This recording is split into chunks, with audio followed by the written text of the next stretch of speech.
শ্রীবাসাদি প্রাণে গোরা ভক্ত বৃন্দ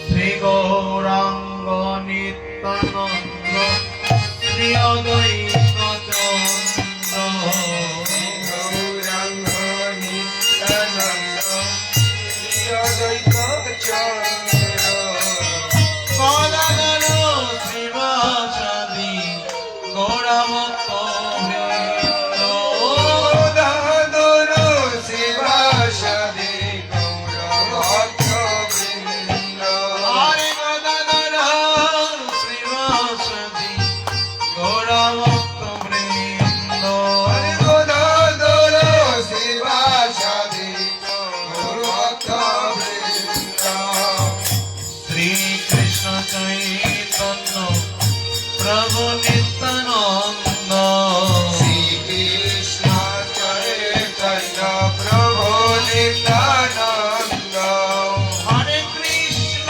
হরে রাম শ্রী রামে গোবিন্দ হরে কৃষ্ণ হরে রাম শ্রী রাধে গোবিন্দ হরে কৃষ্ণ হরে রাম শ্রী রামে গোবিন্দ হরে কৃষ্ণ হরে রাম শ্রী রাধে গোবিন্দ শ্রীকৃষ্ণ চৈতন্য প্রভু নিত্যানন্দ কৃষ্ণ চৈতন্য প্রভু নিত্যানন্দ হরে কৃষ্ণ হরে রাম রাধা গোবিন্দ চন্দ্র হরে কৃষ্ণ হরে রাম রাধা বল্লভ চন্দ্র হরে কৃষ্ণ হরে রাম মুরারি মোহন চন্দ্র হরে কৃষ্ণ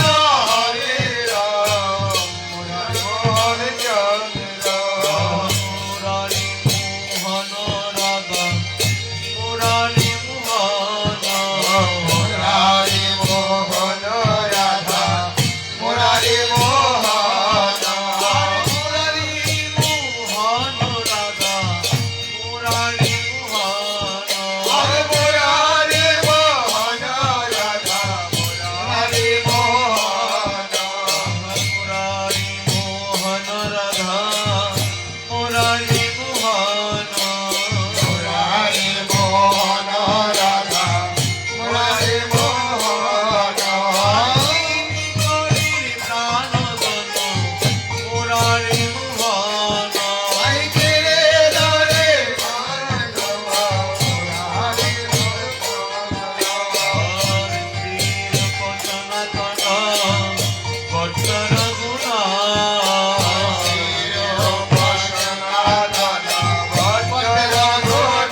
শীতনাথ প্রীতি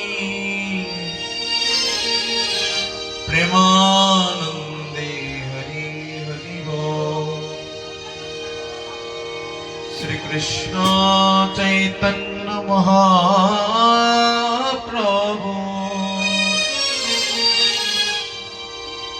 অতীব কৃপাশ্রিত নমাশ্রিত হরিনামে আশ্রিত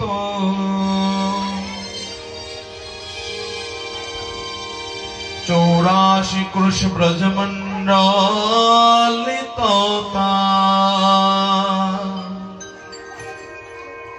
শ্রীধাম বৃন্দাবনে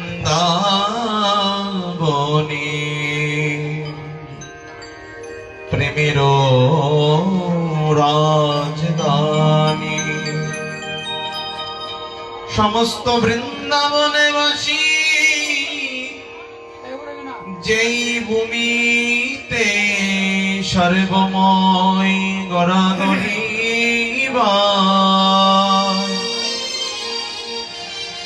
সমস্ত বৃন্দাবনে বাসী যেই ভূমিতে দোলাতে প্রেমেতে লোটায়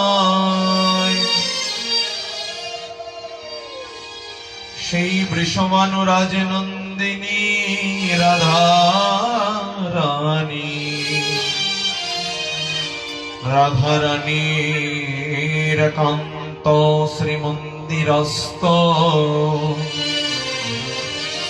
রাধা রানী শ্রীকুণ্ড প্রিয়া কুণ্ডস্থ রাধা রানীর প্রিয়া কুঞ্জ যেই প্রিয়া কুঞ্জ মাঝে আছে রাধা রানীর প্রেম কুঞ্জ সেই প্রেম কুঞ্জের কুঞ্জেশ্বরী রাধা রানী একান্ত কিঙ্করী যিনি সাক্ষাৎ রাধা রানী হতে প্রকাশিত যাকে দর্শনে করিলে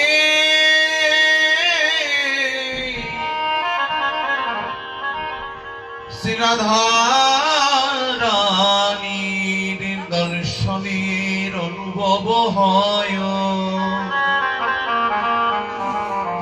যাকে দর্শন করিলে বৃন্দাবনের প্রেম লাভ হয় যাকে দর্শন করিলে সমস্ত গৌরিয়া বৈষ্ণব গণ শ্রী রাধে শ্রী রাধে শ্রী রাধে বলে নিমজ্জিত যায় রাধা রানীর চিন্তনে সেই বাবাঙ্গ সারথী সামূর্তি সেই বাউল্লাসা রাধা কিঙ্কুরী আমাদের সবার প্রাণ সবার আত্মা সবার প্রেম শিরোমণি হরে কৃষ্ণ দাতা হরি নাম প্রেম দাতা রসিক শেখর যার বদনে দর্শন করলে হরি নামামৃততে জগতে বসি বেশে যা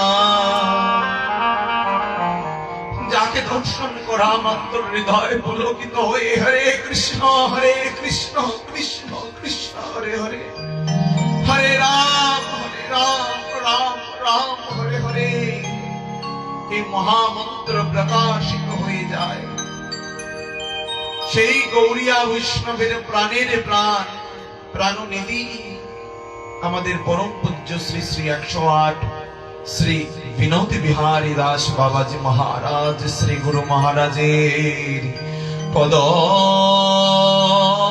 কমল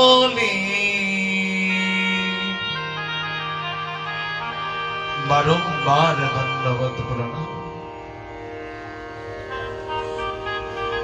যাকে যতবার দর্শন করিলে ততবার মনে হয় রে, যতবার দর্শন হয় ততবার মনে হয় মাটিতে বুলুণ্ঠিত হয়ে সাষ্টাঙ্গে দণ্ডবাদ প্রণাম করি না। আমার বুঝি এত ভাগ্য, আমার বুঝি এত সৌভাগ্য ছিল, এত সুকৃতি ছিল,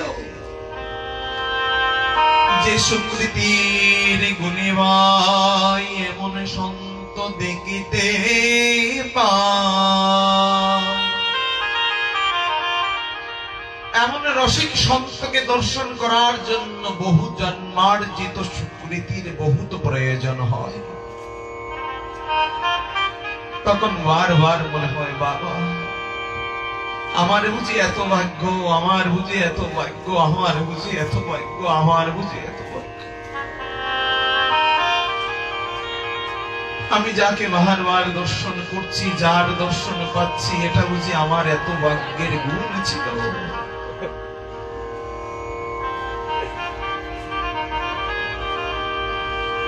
আমাদের বাংলাদেশের এক মা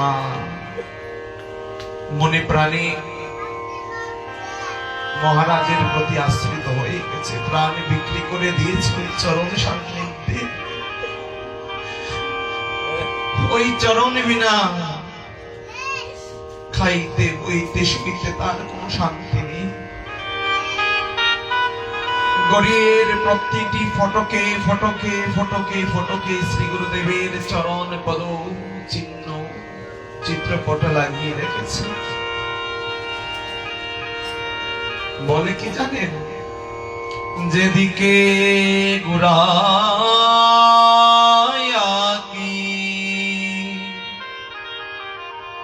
সেদিকেই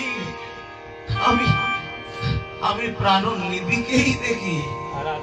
আমার তো শান্তি নেই, আমার মন বড় অশান্তি। কবে ওই প্রাণ নিধিকে স্বচক্ষে একবার দর্শন করব?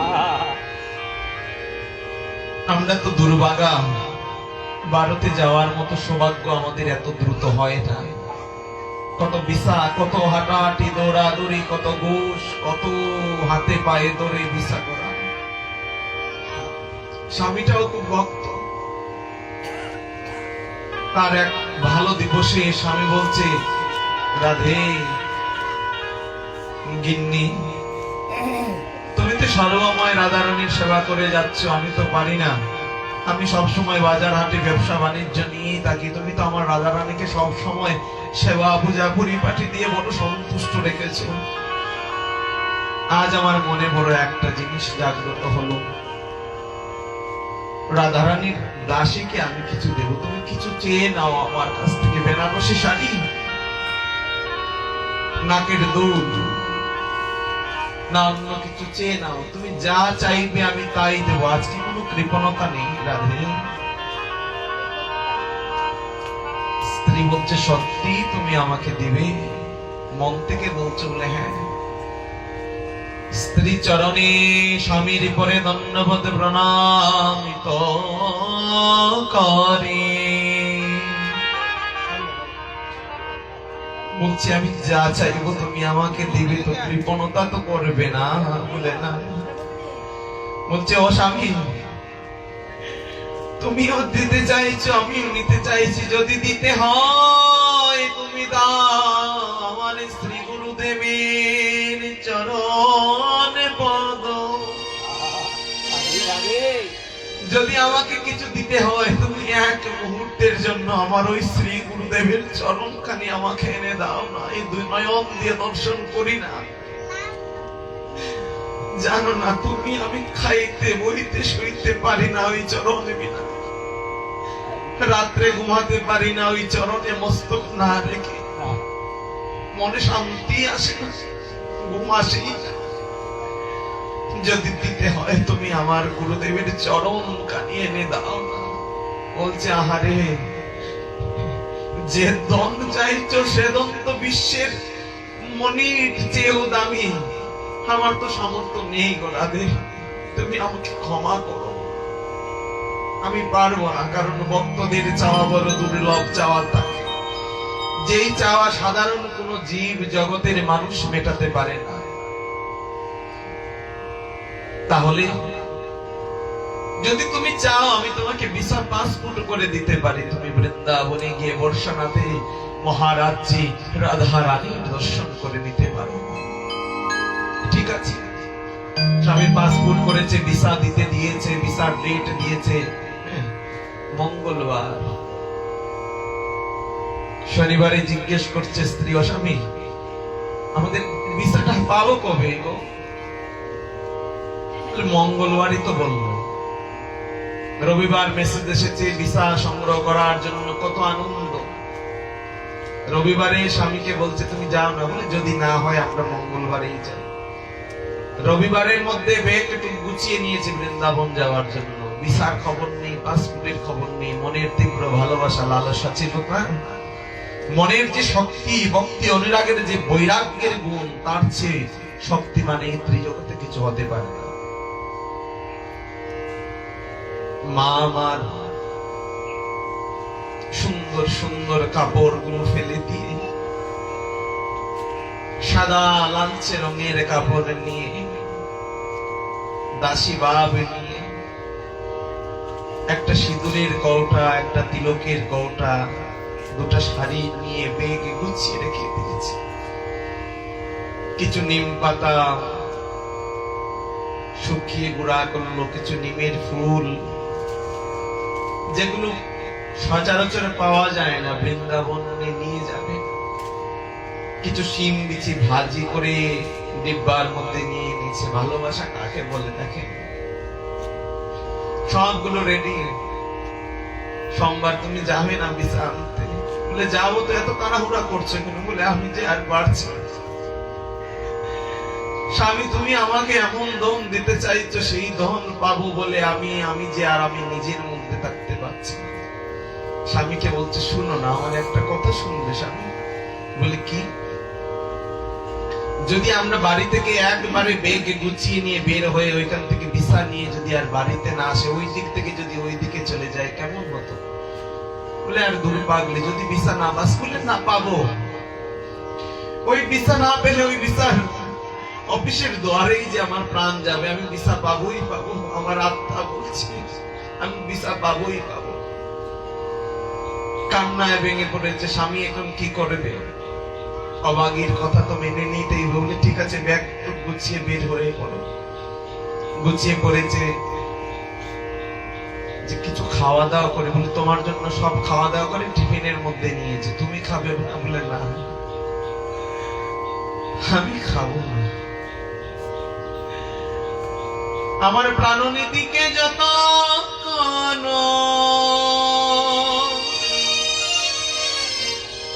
ওই প্রাণনীতিকে যতক্ষণ দর্শন করব না, ততক্ষণ এই জিহ্বায় জল পান করব না। সত্যি যদি আমার প্রাণনীতি হয়ে থাকে, জন্ম জন্মান্তরের তিনি যদি আমার সদ্গুরুদেব হয়ে থাকেন, তাহলে তাকে অদর্শন করে আমার মৃত্যু হবে না। আমি জানি, আমি বিচলিত হব না, আমি দুর্বল হব না। আমার প্রাণে মনোভক্তি বল আছে। আমার বাবা, আমার গুরুদেব, আমার প্রাণনীতি, আমার প্রাণনাথ, আমার প্রাণনাথ, আমার প্রাণনাথ। স্বামী বলছে পাগলি, এরকম করতে নাই, আমাদের 2 দিন লাগবে। 2 দিন না, আমি 7 দিন লাগবে জল পান করব। সারা জীবন তো রাধারানীকে প্রসন্ন করার জন্য, গুরুদেবকে প্রসন্ন করার জন্য নির্জলা ব্রত কত দিন থেকেছি। 24 ঘন্টা 36 ঘন্টা থাকতে হয়েছে। এবার যদি শ্রী গুরুদেবকে দর্শন করার জন্য 48 ঘন্টা উপবাস থাকতে হয়, আমি থাকতে পারবো স্বামী, আমার কোনো বিচলিত হবো না। চলো, আর লেট করছে কেন? 1 মিনিট আগে গেলেই 1 মিনিট আগে পৌঁছে যাবো বর্ষনাথে। বলে চলো চলো। ভিসা অফিসে গিয়ে ভিসা যখন পেয়েছে, সাষ্টাঙ্গে মাটিতে পড়ে দুসরে গুরুদেব গুরুদেব গুরুদেব, তোমার কত করুণা, তোমার কত দয়া, তোমার কত কৃপা। রাধে। গাড়িতে করেছিলাম নবদ্বীপ, নবদ্বীপ থেকে বর্ষনায় গিয়েছি। বর্ষনায় চলে গেছে একদম প্রাত সকালবেলা, কিন্তু ওইখানে দর্শন দেওয়া হয় না সকালবেলা, বিকাল 3টা পর্যন্ত দর্শন বন্ধ। 3টা অবধি গেট বন্ধ ছিল। 3টার মধ্যে যখন গেট খানা করলো, স্বামী বলছে পারবে তুমি হাঁটতে? বলে আরে কি বলছো, আরো 1 সপ্তাহ উপবাস থাকতে পারবো। দেখো আমার শরীরে কি শক্তি এসেছে। আমি যে আজ এই যে দোলার মধ্যে বসেছিলাম, সেই দোলা তো এই সেই দোলা নয়। বলে এই দোলায় মিশে আছে রাইকানোর পদ। এই সেই দোলা, যেই দোলাতে মিশে আছে আমার রাধা রানীর চরণ পদরেণু, আমার কৃষ্ণের পদরেণু, কত কত মহন্ত সন্তগণের পদরেণু। আমি সেই দোলাতে আছি। 3:30টার সময় যখন ভিতরে প্রবেশ করলো, ভিতর থেকে বলা বলি হলো যে সবাই সুন্দরভাবে আলতো করে বসে পড়েন, মহারাজ জি বের হবে, দর্শন পাবে। সবাই সামনে যাওয়ার জন্য পাগল হয়ে গেছে। সামনে সারিতে বসলে সামনে দর্শন পাবে। গুরু মহারাজের দণ্ডবোধ প্রণাম করে পাগলি বলছে আমি কিভাবে ওই সামনে গিয়ে দাঁড়াই রে? জীবনে কত বৈষ্ণব অপরাধ, সাধু অপরাধ করেছি। আমি যে বৈষ্ণব অপরাধী, ভক্ত অপরাধী, আমি যে বিদ্বেষী, আমার তো যোগ্যতা নেই ওই সামনে গিয়ে দাঁড়ানোর জন্য। গেটের পাশে দিন বিকারী হয়ে কাঙালিনীর মতো বসে আছে, বুকে কুমটা দিয়ে জর্জর করে নয়নের অশ্রু ধারা বইছে। আর ভিতর থেকে ক্রন্দন হচ্ছে, হা গুরুদেব, হা গুরুদেব।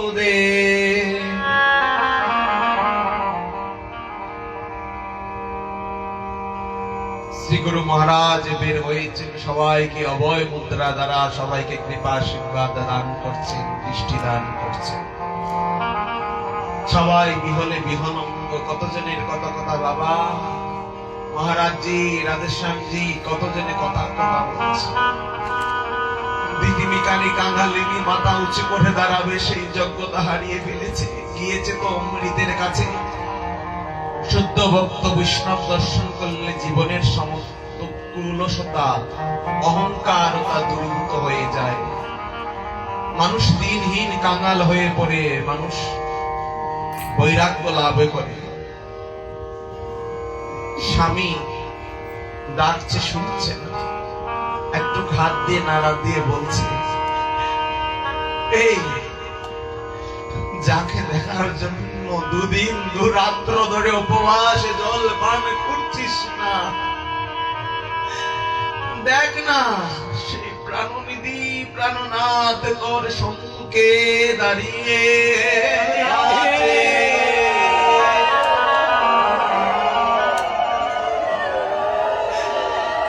দেখ না সাক্ষাৎ রাধা রানী, রাধা বাউল্লা সারথী কিঙ্করী আজ তোর সম্মুখে দাঁড়িয়ে আছে। সাধু তো সবার দ্বারা সাধুত্ব হয় না। গুরু মহারাজ, বাবা মহারাজ বুঝতে পারলো তার মনে তীব্র বৈরাগ্যের উৎকণ্ঠা জমে গেছে।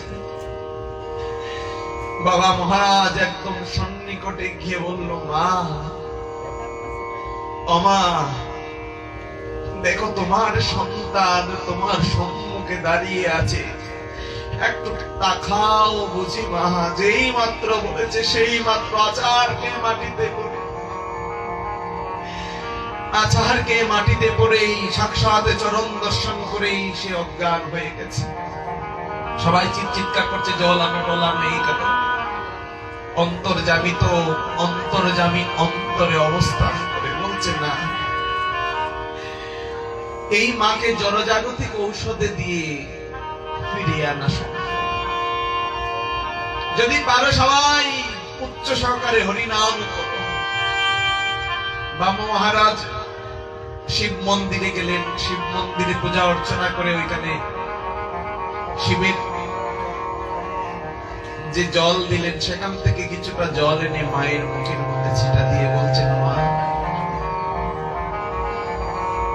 এই নে জল, 2 দিন 2 রাত ধরে তুই নির্জলা হয়ে আছিস, নে আমি আমার হাতেই তোর কি জল দান করছি, জল গ্রহণ করে নে। তাই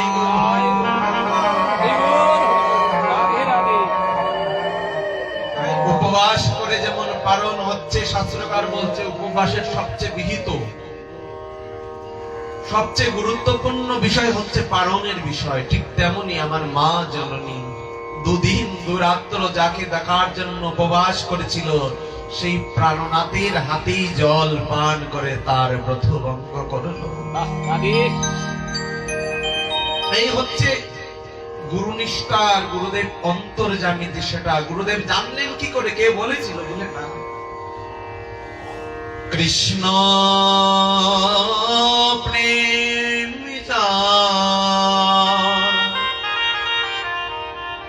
অন্তরে লেগেছে,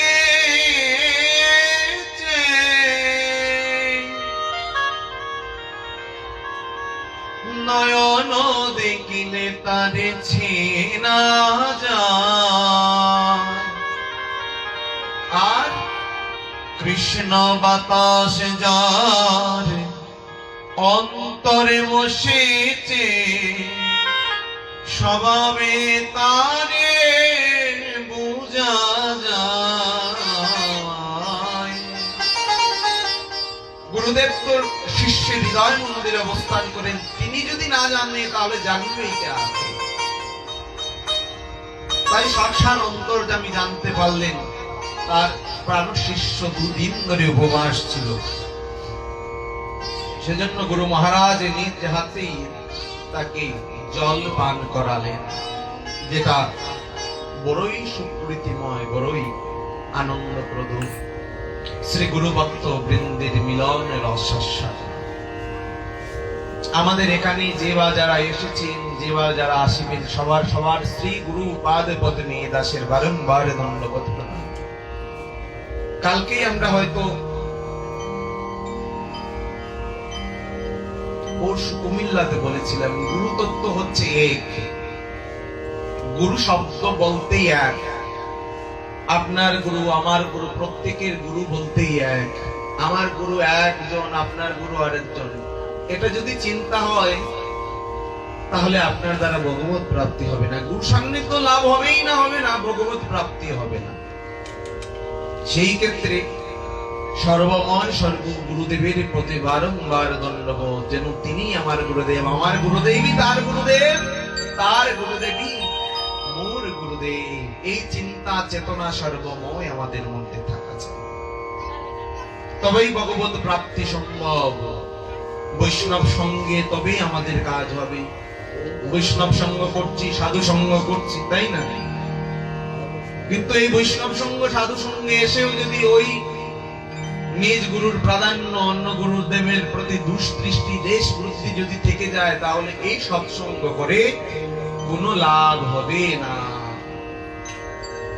সেজন্য বললেন, তোমার স্থানে অপরাধে তারে হরি না, তোমাকে বলে হরি, হরি স্থানে অপরাধে তারে হরি না, তোমার স্থানে অপরাধে, তোমার স্থানে অপরাধে নাহি করে এবার করুণা করো বৈষ্ণব গোসাই, এবার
ভব গোসাই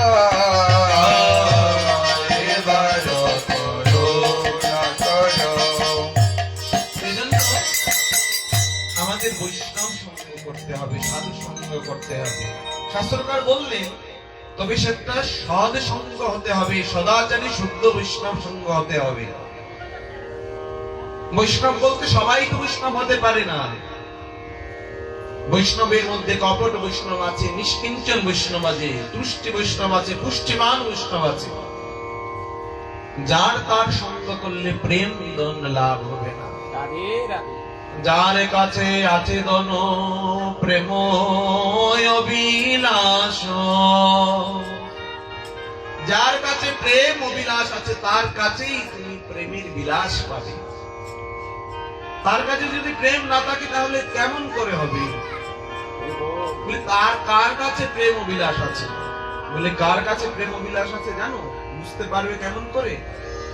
অন্যয় বিলাস ছাড়ি জ্ঞান কর্ম পরিহরি, অন্যয় বিলাস ছাড়ি জ্ঞান কর্ম পরিহরি। অন্যয় বিলাস ছাড়ি জ্ঞান কর্ম পরিহরি, অন্যয় বিলাস ছাড়ি জ্ঞান কর্ম পরিহরি। তাই মনে করিব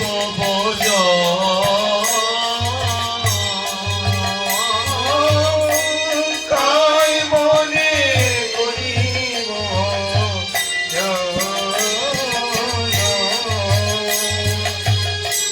সাধু সঙ্গে কৃষ্ণ সেবা না বুঝিব দেবী দেবা, সাধু সঙ্গে কৃষ্ণ সেবা না পুজিব দেবে দেবা। সাধু সঙ্গে কৃষ্ণ সেবা না বুঝিব দেবী দেবা, সাধু সঙ্গে কৃষ্ণ সেবা না পুজিব দেবী দেবা। এই ভক্তি পরম এই ভক্তি পরম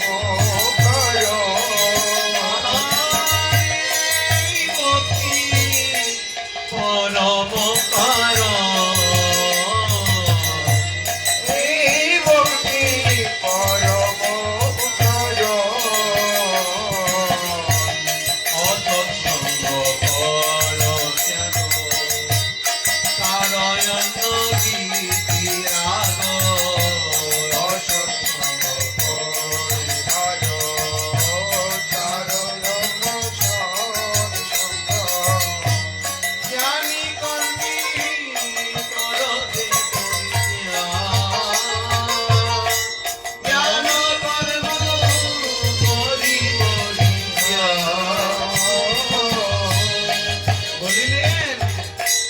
মহাজনের দেরি কত তাতে হব অনুরত,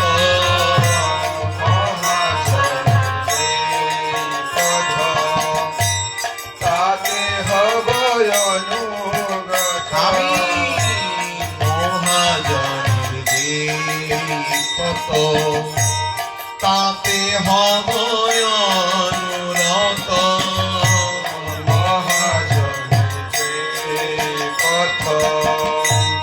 তাতে হব অনুরথ। পূর্বা পূর্ব করিয়া বিচার, পূর্ব পূর্ব করিয়া বিচার।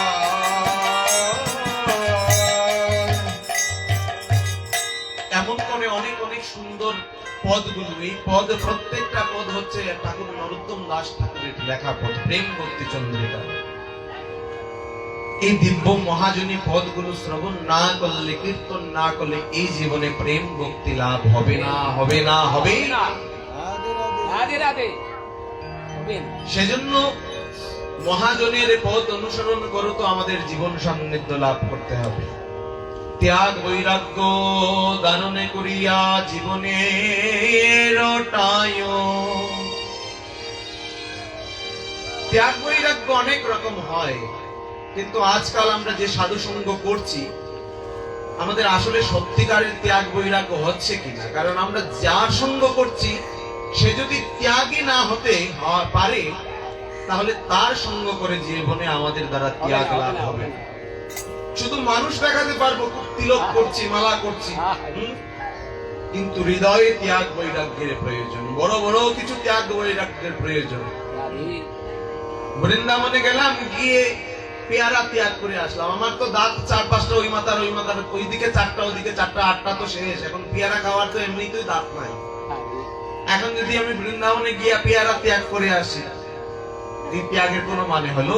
না না লেবু খেলে আমার গ্যাস হয়ে যায়, সেজন্য লেবু ত্যাগ করে আসছি, এটা ত্যাগের কোনো মানে হলো? অনেক সময় ডাক্তার বাবু বলে তোমাদের 1 সপ্তাহ তুমি দুধ কলা খেতে হবে, হ্যাঁ রাজি। যদি বলি না আমি 5 দিন খাবো না, অন্য কি লাভ? যে ত্যাগ করবেন, মনের প্রিয় থেকে প্রিয় জিনিস ত্যাগ করবেন, যার মধ্যে প্রচুর অর্থবিত্ত আছে সেটা ত্যাগ করবেন, যার সাক্ষাৎ একটা দৃষ্টান্ত আমরা যাদের অঙ্গনে আছি, আমাদের হৃদয় বাবার গুরু পরম্পরার এক বিশেষ ত্যাগ। হৃদয় বাবা আর শ্রী গুরুদেব শ্রী শ্রী 108 শ্যামসুন্দর দাস বাবাজি মহারাজ, তত শ্রী গুরুদেব সমস্ত বৃন্দাবন বিশ্ব ব্রহ্মাণ্ডের এক সন্ত সেবক, সন্ত বৈষ্ণব শ্রী শ্রী 108 শ্রী মুরারি দাস বাবাজি মহারাজ, এক দিব্য চরিত্র বাবা মহারাজের ছিল। বাবা মহারাজের প্রতিদিনের ওনার কাছে কয়েক লক্ষ টাকা আসতো। প্রতিদিন উনাকে কয়েক লক্ষ টাকাই উনার কাছে চলে আসতো, কিন্তু বিকেল হলে দেখা গেল বাবার কাছে 1 টাকা না করি ওই বিতরণ করে হয়ে গেছে। ওই মহাজনের কর্জ নিয়ে এসেছিলেন, কর্জের টাকা, অমুকের টাকা, অমুকের টাকা, অমুক দিন ফুল আসবে। ফুল বাংলাতে আপনাদের আমাদের অনুষ্ঠান যদি হয় 24 প্রহর নাম যজ্ঞ, মনে হয় 2400 টাকার ফুল আসে কিনা সন্দেহ আছে। বাবা মহারাজ একদিনে ফুলের বাজেট থাকতো 1.5 লক্ষ 2 লক্ষ টাকা, শুধু কাঁচা ফুল আসতো। কি লাভ হতো? মানুষ খাইতো, মানুষ দেখ বলে রাধা রানী, রাধা মাধব, রাধা মুরারি মোহন পুষ্প দ্বারা সাজালে ভগবান সবচেয়ে বেশি প্রসন্ন হন। রাধে রাধে উনার ইচ্ছা ছিল প্রথমে আগে ভগবানকে প্রসন্ন করা, ভগবানকে আনন্দ দান করা, তারপর হচ্ছে আমি আমার ভক্ত শান্ত সাধু, আগে ভগবত কর্ম করতে হবে। বাবা মহারাজ খুব কীর্তন, সুন্দর সুন্দর কীর্তন করতেন। ওনার কীর্তন দ্বারা হাজার হাজার অভক্ত ভক্ত হয়ে গেছে। কীর্তন শ্রবণ করে, পাঠ শ্রবণ করে তো হয়েছে, লক্ষ লক্ষ অমানুষকে তিনি মানুষ বানিয়েছেন। রাধে রাধে এটা আমাদের মুরারি বাবার দিব্য চরিত্র। বাবা মহারাজ কীর্তন করতেন। কলকাতার এক মা বাবার কাছে বলল, বাবা আমার তো বংশের সবাই হচ্ছে লন্ডনী, বাবা আমাকে কিছু সেবার অধিকার দেন, আমি কিছু সেবা করব। বলছে তৃতীয় অনুষ্ঠান আসি, তোর যা ইচ্ছে তাই দিস, আমি কিছু চাই নাই, আমি বৈরাগ্য সাধু মানুষ, আমি কি করে চাইবো মা? তোর যা ইচ্ছে, যদি হয় 100 টাকা দিতি, 100 টাকা 20 টাকা হলে দিয়ে দিস, ওটা আমার ইচ্ছে নেই। তোর যা ইচ্ছে সাধু গুরু বৈষ্ণব সেবার উদ্দেশ্যে যা দিবি দিবি। তোর বংশের 14 গোষ্ঠী আমেরিকা কেন, একদম যদি থাইল্যান্ডেই থাকে আমার কি? সাধু সেবা করবি, এটা তোর মনে জাগ্রত হয়েছে, বললাম তুই সাধু সেবা। বাবা আমি প্রত্যেক সেবায় করি, কিন্তু আমার একটা ইচ্ছা ছিল। তোর আবার ইচ্ছা আছে? বল কি ইচ্ছা? বাবা মহারাজ আমার ইচ্ছা যে আমি কোন একটা জিনিস দান করব, যে জিনিস আপনি সর্বময় ব্যবহার করবেন। কি দিবে আমাকে? দেই না কিছু। গুরু মহারাজ বলছে, গো আমি হচ্ছে বৈরাগ্য সাধু মানুষ, এক এক রাত্রে এক এক ভক্ত বিকে বাস। হ্যাঁ, মন্দির আশ্রম ব্যতীত গৃহস্থে বাড়ি 2 দিন থাকতেন না বাবা মহারাজ। রাত্রে 3টায় হলে চলে যেতেন। আমি খুব ছোট ছিলাম, একদম ছোট, ল্যাংটা অবস্থায়। উনি আমাদের বাসায় গিয়েছি, ওই এক রাত্রই দেখেছেন, 2 রাত্র নাই, পায়ে ধরেই রাখা যায়নি। বলছেন দেখো আমি তো বাবাজি বৈষ্ণব মানুষ, আমার গুরুদেবের বচন হচ্ছে এক রাত্রির বেশি যেন না থাকে, সেজন্য আমি পারবো না, গুরু আজ্ঞা লঙ্ঘন করতে পারবো না, আমি আজ চলে যাব। যদি হয় 1 মাস 2 মাস পরে এইদিকে যদি আবার যাওয়া হয় তাহলে আবার। এটা আমার নিজের, আমার মা বলেছেন এই কথা। তো বাবা মহারাজের এমন পায়ে ধরেছে, মেয়েরা তো একটু নাচরবান্দাই থাকে তাই না, আবার খুব কোমলমতি থাকে, কান্না টান্না করে বাবাকে একদম গুলিয়ে নিয়েছে। এখন তো বাবা একটু নরম হয়ে গেছে, কাঁদতে নরম হতে হয় না, লোহাও গলে যায়। বাবা মহারাজ একটু নরম হয়ে বলছে আচ্ছা তোর যা ইচ্ছে দিস, এই কান্না টান্না ভালো লাগে না, আসেছিস গুরুমুর কাছে কিছু ভালো কিছু চাইবি, তত্ত্ব কথা জানবি, এটা করলে কি হয়, কিভাবে ভজন করবে, এই কান্নাকাটি করছিস কেন? যদি কান্নাকাটি করতে হয় রাধারানীর কাছে গিয়ে প্রাণ ভিক্ষা চা, প্রেম ভিক্ষা চা, সেবা ভিক্ষা চা, যা। গুরুদেব আমি কিছু দাও আমাকে সেবার অধিকার, না হলে আজকে যাচ্ছে না, আজকেই তোমার কাছে এখানেই মৃত্যু। গুরুদেব চিন্তা করেছে এখন ভজন টজনে বসবো, এক কথা তো বিদায় করতে হবে, আপদ বিদায় করতে হবে না। বলছে আচ্ছা শুন, এই আমার হাতে দেখছিস কি বলে করতা, বলে এই দেখছিস করতালের এই মাথাটা ফেটে গিয়েছে, তো তার মানে এই করতালটা বেশি দিন আর টিকবে না, বাজাতে বাজাতে ফেটে যাবে, একদম ভেঙে যাবে, আমার একটা করতাল লাগে। তোর তো ইচ্ছে আমি এমন করতাল আমি কিছু ব্যবহার করি সবসময় আমার সাথে থাকে, এই করতালটা আমি সব জায়গায় নিয়ে যাই, আমার সাথে সবসময় কীর্তন করি, তো এই করতাল দে, এই করতাল দে, আমার ব্যাগ থেকে বের করেই আমি করতালটা বাজাই। তো একটা তুই মোটামুটি একটা দেখে ভালো খাসার একটা করতাল আমাকে দিস, যাতে সুন্দর শব্দ করে কীর্তন করতে পারে। বাহ, মেয়েটা তো প্রেমে আত্মহারা, এই দণ্ডগল্প নাম দিয়ে। পরের দিনই বাবা মহারাজ আমি চলে যাচ্ছি, বাবা মহারাজ মনে মনে কালকে বললো কিছু চাই, বললাম একটা করতাল দিবে, এখন দেখি চলে যাচ্ছে, কিছু তো বুঝতে পারলাম না, হয়তো কোনো দায়ভার বিষয়ের মতো তো বাবা বলবে না, থাক থাক থাক, রাধারানী যদি না কৃপা করে কেউ তো জোর করে থাকতে পারে না। আচ্ছা ঠিক আছে মা, আসিস মন্দিরে, আসিস অনুষ্ঠান হয় বলে বাবা আসছি, আমি কিছুদিন অল্প দিনের মধ্যেই আমি আসছি। দ্রুত গতিতে কলকাতায় এসেছে, এসে সোনালির দোকানে গেছে, পোদ্দারের কাছে গিয়ে বলছে ভাই আমাকে 2টা করতাল বানিয়ে দিতে হবে। বলে অনেক পাগল দেখেছি, তোমার মতো তো আর পাগল দেখি নাই। করতাল কিনতে যাবি মহাজন পট্টিতে, খাসারি পট্টিতে, এসেছিস পোদ্দারের সোনার করে, হ্যাঁ মাথা ঠিক আছে তো? বলে ভাই আমার সবকিছুই ঠিক আছে, আমাকে করতাল বানিয়ে দিতে হবে, তবে সেটা সোনার করতাল দিতে হবে। বাহ, সোনার করতাল। ওই সোনারে বলছে দিদি, আবার জিজ্ঞেস করছে মাথা টাথা ঠিক আছে? বলে হ্যাঁ সব ঠিক আছে, কমপক্ষে 20 লাখের নিচে হবে না। বলে 40 লাখ হলেও আমি দেব, সুন্দর করে যেন টুন টুন করে শব্দ করে সোনার 2খানা করতাল বানিয়ে দিতে হবে। বলে তাই? ঠিক আছে, করতালটা বানিয়ে নেও, ওজন দিয়ে বানাতে হবে না, বানানোর পরে ওজনে যা আসে আমি তাই দেব, কত টাকা পড়ে কত টাকা পড়বে, তবে আমার আরেকটা শর্ত আছে। বলে কি শর্ত? বলে করতালের উপরে পিতলের একটা প্রলেপ করে দিতে হবে, যাতে সোনার কালার চিকচিক যেন না করে। কারণ বৈষ্ণব বৈরাগ্য যারা, সাধু যারা, শাস্ত্রকার বলেছে সোনার মধ্যে কলি থাকে, সেজন্য বৈষ্ণব সাধুরা সোনা স্বর্ণ ব্যবহার করে না। আর যদি গুরু মহারাজ দেখে সোনা, তাইলে এক ইটা দিয়ে ফেলে দিবে একদম যমুনায়। সেজন্য করতালের মধ্যে একদম পিতলের কালা আবরণ দিয়ে গাঢ় করে একটা আবরণ দিতে হবে, যাতে সহজে রংটা যেন না ওঠে। ঠিক আছে, 25 লক্ষ 30 লক্ষ টাকার বায়না, এটা মানবে না। বলছে ঠিক আছে দিদি, আপনি টেনশনই করবেন না, আপনি 10 দিন পরে আসেন। 10 দিন পরে গেছি, দেখে দেবো বাবা কি সুন্দর দোকানে ছোট ছোট করতাল বানিয়েছে।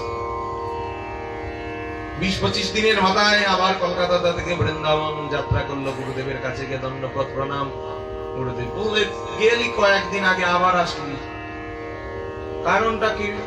না হঠাৎ করে ভালো লাগছে না, দেখতে ইচ্ছা হলো মুরারি মোহনকে, আর তুমি আমাকে বলছি না একজোড়া করতালের জন্য, করতালও কিনে ফেলেছি, চিন্তা করছি যদি তোমার ভেঙে যায় করতাল, তাহলে যদি তুমি নতুন করতাল কিনে নাও, তুমি তো সাধু মানুষ, তারপর বলবে তোর করতাল আর নেবো না, 1-2 করতাল আমি ব্যবহার করবো না, সেজন্য নিয়ে আসছে। বলে ও করতাল নিয়ে এসেছিস, দে করতাল দে, আজকে মধ্যাহ্নকালীন কীর্তনে তোর করতাল দিয়ে কীর্তন করবো, তারপর তুই শান্তি পাবে। বুঝতে পেরেছি মায়েরা বড় বাবা রে বাবা। গুরু মহারাজের কাছে দিয়েছে, ভালোই তো শব্দ করছে রে মা। বলে হ্যাঁ বাবা, খুব পরিচিত একজন ছিল আমাদের, হ্যাঁ পাড়ার, তাকে দিয়েই বানিয়েছি। গুরুদেবের কাছে করতাল টরতাল দিয়ে চলে গেছে। এখন করতাল গোসা খেতে খেতে স্বর্ণ বাড়ি বল। কিন্তু তো বের হচ্ছে, রহস্য তো বের হচ্ছে কিছু, তাই না? এখন এক একজন আরেকজন বলছে আরে এটা কালার যাচ্ছে, পিতলের আবার খাসার কালার যায় না, এটার তো দেখা যাচ্ছে মধ্যে মধ্যে ঘষা খেয়ে খেয়ে কালার যাচ্ছে, আর কালারটা আরো দিক দিক চকচক চকচক করছে, কারণটা কি? একজন খুব চতুর ছিল, চিন্তা করছে যেই সেই মানুষ করতাল দেয়, করতালের মধ্যে তো কিছু মিক্সার করে নাই তো। সে একটু ভালো করে লাইটের মধ্যে নিয়ে চিন্তা করলো, ওরে বাবা এখানে তো কিছু মনে হচ্ছে। গুরুদেবের কাছে গিয়ে বললো, গুরুদেব করতালটার মধ্যে কি যেন মনে হচ্ছে। ওই ওকা বলতে না মধ্যে এক সোনালিয়ালা গুরুদেবের কাছে গিয়ে দণ্ড প্রণাম করতে হাজির, মধ্যাহ্নের প্রসাদ পাবে। এই তুই তো স্বর্ণকার, চুপ, সোনা চোরা, এদিকে আয়। তুই বল, তুই বলতে পারবি, চুর ছাড়া এটা বলতে পারবি না, এটাতে কি কিছু মিক্সার আছে? সে একটু ঘষা টসা দিয়ে কয়, গুরুদেব মিক্সারের কোনো রহস্য নাই, সাক্ষাৎ সোনা দিয়েই তৈরি। গুরুদেব বলে, আরে দেখ, যে জন কৃষ্ণ ভজে সে হয় বড় চতুর, যে জন কৃষ্ণ ভজে সে হয় বড় চতুর। এটা আমার মায়া চাইছিল অনেক বড় কিছু, আমি দিয়েছিলাম ছোট কিছু, সে বানিয়ে দিয়েছে ছোটের মধ্যে অনেক বড় কিছু। মহা মহারাজ এটা দিয়ে কীর্তন করতেন। আমাদের জীবের দুর্গতা অবশত বাবা মহারাজ কয়েক বছর আগে ওনার নিত্য লীলায় প্রবেশ করলেন। নিত্য লীলায় রাধারানীর নিকুঞ্জে শ্রী আমাদের মুরারি দাস বাবাজি মহারাজ গমন করলেন। এখন বাবার সমাধি হবে, উনার শ্রীমন্দিরেই বাবার সমাধি হবে। সবাই বলছে বাবার কি প্রিয়, কি প্রিয়, কি প্রিয়। ওনার তৎশিষ্য যিনি বর্তমানে মুরারি মোহনের মহন্ত শ্রী শ্রী 108 শ্যামসুন্দর দাস বাবাজি মহারাজ, তিনি চিন্তা করতেন বাবা মহারাজ তো সবসময় হরিনাম করতেন। ওই কোন অসুস্থ লীলায় যেই যেত, ও তো কেমন আছে বলে অযথা কথা বলে লাভ নেই। এসেছো আমাকে দেখতে, আমাকে আশীর্বাদ করতে, যদি আশীর্বাদ করতেই হয় উচ্চ সহকারে হরিনাম করো, তাতেই আমি আনন্দ পাবো, আমার সুখ লাভ হবে। বলতেন ওইখানে করতাল আছে, করতাল নাও কীর্তন করো, করতাল নাও কীর্তন করো। যেই যেত ওনাকে সবাইকে এই কথা বলতেন। আমার জন্য কিছু খেতে নিয়ে আসছো, লিখু প্রয়োজন, আমার পেট ভরে যাবে আমার করণ্য দিয়ে নাম শ্রবণ করা। বাবা মহারাজের সমাধি হচ্ছে, সমাধিস্থলে ওনার তৎশিষ্য যিনি, তিনি চিন্তা করলেন এত দামি একটা জিনিস আর উনার তৎশিষ্য উনাকে দিয়েছে, উনার জিনিস কেন আমরা রাখবো? উনি সমাধির মধ্যে উনার হাতের মধ্যে পেয়েছি 2 করতালি, প্রায় 24,23,000 রুপি টাকা দিয়ে তৈরি দোকানার করতাল। আর কত বছর আগের ঘটনা, এখন তো হয়ে গেছে মনে হয় 40 লক্ষ টাকা ইন্ডিয়ান রুপি হবে। এই আত্মা কয়জনের আছে বলে? 40 লক্ষ টাকার জিনিস সমাধির মধ্যে দিয়ে দে। মন্দিরই বানায় না 40 লক্ষ টাকায়। মন্দির বানাইলে জগৎবাসী দেখো গুরুদেবের জন্য কত বড় মন্দির বানাইছে, আর লোকে জানেই না করতাল কানে একদম গুরুদেবের সমাধির মধ্যে দিয়ে দিয়েছে। এগুলো হচ্ছে বৈরাগ্য, এটা হচ্ছে বৈষ্ণব বৈরাগ্যের লক্ষণ। কিন্তু আমরা যাদের সঙ্গ করছি তারা চিন্তা করে, হ্যাঁ ওই যে তামার একটা আংটি আছে, চিন্তা করে সোনা টুনা নি পাইছি, দেখি ভালো করে, যদি কপাল ভালো থাকে তাইলে তো সোনা হইতে পারে। আমার মতো অসাধু হইলে আর যে এরকম হয় পারে, লুবি হইলে। কিন্তু যারা বৈরাগ্য তারা সোনাকে সোনাই মনে করছে না, মাটি মনে করে, মাটির নিচেই 24,23,000 টাকার তখনকার মূল্যের স্বর্ণ দিয়ে দিয়েছে, আরো কত কিছু দিয়েছে। আমি তো একটা বিষয়ের কথাই বললাম। তো বৈরাগ্য এমন একটা জিনিস, ভোগারতির কি বিষয়। আর এইটা বেঁচে গেছে, সেজন্য সর্বময় শ্রী গুরুকরণ শুরু করে গুরু পাদ পদ্ম শরণ, গুরু আশ্রয়, বৈষ্ণব সঙ্গের ক্ষেত্রে বারবার চিন্তা করা প্রয়োজন আমি কার সঙ্গ করছি। আর যদি সত্য সাত্বিক সঙ্গ করে আমি একদম ত্রিসত্যবদ্ধে আবদ্ধ হতে পারি, ভক্তি জীবনে উদ্ধৃত হবেই, ভজনে একটা আলাদাই শক্তি পাবেন, পাওয়ার লাভ হবেই হবে, রাধে রাধে। একটা আলাদা শক্তি লাভ হবেই হবে। বাহ, এই শুদ্ধ সাত্বিক সঙ্গের পরশে, পরস্পরীর পরশে যেমন লোহা সোনা হয়, তেমনি বৈষ্ণব সাধু সঙ্গেতে মলিন হৃদয় পাষাণ হৃদয় অনুরাগ লাভ হয়। আমাদের সবার রাধারানীর কৃপা প্রাপ্তি হোক, সবাই রাধারানীর দিব্য চিন্তা চেতনায় জীবনে নিজেকে উৎসর্গ করি, সর্বময় সাধু গুরু বৈষ্ণব সেবায় নিজের প্রাণ উৎসর্গ করি। সর্বময় সর্বময় অনেক সাধু আমার এই ছোট্ট বয়সে দেখেছি, অনেক সাধু ত্যাগ বৈরাগ্য মানে বলতে গেলে শরীরে রুম দাঁড়িয়ে যায়, এত ত্যাগ বৈরাগ্য। এক সাধু আসবেন রাতে 3টায়, দুপুর 12টা থেকে বাস স্ট্যান্ডে মশার কামড় খাচ্ছে, জানে 3টায় আসবে, বলছে না যদি ঘরে বসে বসে যদি ঘুমিয়ে পড়ি, ওইখানে গেলে ঘুম আসবে না, প্রচন্ড মশার কামড়, ওই কামড়ে ঘুম আসবে না, বসে থাকবে। বাহ, কি অনুরাগ। এগুলোকে ত্যাগ বৈরাগ্য না? এগুলোই তো ত্যাগ বৈরাগ্য। আর বাড়িতে অ্যাসিড নিচে ঘুমিয়ে পড়লেন, বাবু আসে, ঠাকুরদা এসেছে, ভুল হয়ে গেছে, আমি বসতে বসতে না ঘুমিয়ে গেছি। হ্যাঁ, খুব আদর্যন্ত, খুব লম্বা হয়ে দণ্ডবোধ, কাজে নেই। এই দেহ দ্বারা তো সেবা হয় না, সেবা হতে হবে মন দ্বারা, অনুরাগ দ্বারা সেবা করতে হয়, অনুরাগ মন দিয়ে। দেহ দ্বারা ভগবত সেবা হবে না। সাধনে ভাবিবে যাহা সিদ্ধ দেহে পাবে তাহা, পক্কা পক্ক নাহি সে বিচার। ওইটা যেটাতে ধরে আছে ওইটাই, পক্কা পক্ক নাহি সে বিচার। সেজন্য আমাদের কি করতে হবে? সাধন ভজনে আগ্রহ প্রবেশ হতে হবে, জীবনে আরো ভগবত অনুশীলনে প্রবেশ করতে হবে। আমরা এখন একটু রাধারানীর শ্রী চৈতন্য মহাপ্রভুর মুখ বিলাস হবে, মুখ বিলাস অন্তেই ভক্ত সাধু সন্তের সেবা হবে। তারপর আমাদের এই ছোট্ট বাচ্চা যার এক ভক্ত গৃহেই জন্ম, তার মুখে সমস্ত বৈষ্ণব সাধুরা মহাপ্রভুর উচ্ছিষ্ট দান করবেন, সেই প্রসামৃত দ্বারা তার জীবন যেন প্রসাদমান হয়, গৌর চিন্তায় চেতনায় তার জীবন যেন প্লাবিত হয়। সেজন্যই তো মা বাবার এই আয়োজন, প্রচেষ্টা, তাই না?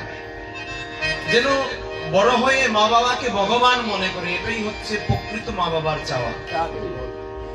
যদি সন্তানকে সুসন্তান করতে না পারেন, সন্তানকে যদি সুসন্তান করতে না পারেন, তাহলে বড় হয়ে মা বাবাকে দুঃখই দেবে। আর সন্তানকে যদি ভক্ত রূপে বানাতে পারেন, তাহলে ভগবানকে প্রণাম করার আগে মা বাবাকে প্রণাম করবে। আর মা বাবাকে যে সর্বময় প্রণাম করবে, সে কি কখনো দুঃখ দেবে?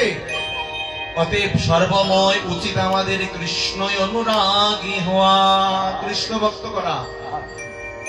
তবেই শেষের দিনে পুত্র সন্তান হোক, যেই সন্তান হোক, চিন্তা করবেন শেষের দিনে হলে, বৃদ্ধ হলে আমার সেটা লাঠি হয়ে দাঁড়াবে, নয়তো লাঠি হবে না, গদা হবে, পিঠের মধ্যে দিবে। মাঝে মধ্যে তো ফেসবুকে দেখি এমন এমন জুড়ে জুড়ে পিটায়, বাপরে। বাপে কই তোরে আমি আনছিলাম দুনিয়া, বলে হ আমারে আনছিলে এই বুড়া বয়সে ফিটন খাওয়ার লাগে। হ্যাঁ, বুঝছেন? কষ্ট লাগবে কথা, কিন্তু একদম সত্য কথা। জয় জয় নিতাই গৌর হরি হরি বল। জয় জয় শ্রী রাধা লাল, জয় রাধা মনোহর লাল, জয়।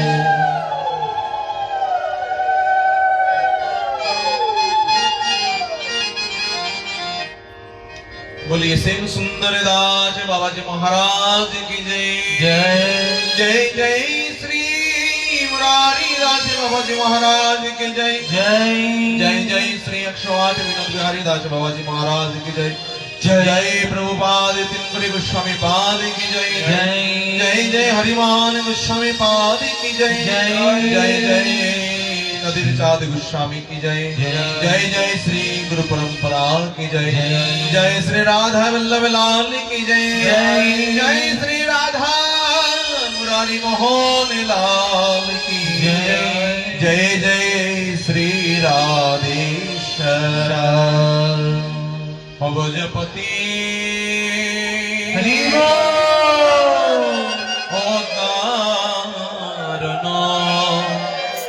श्री गौर हरि भजपति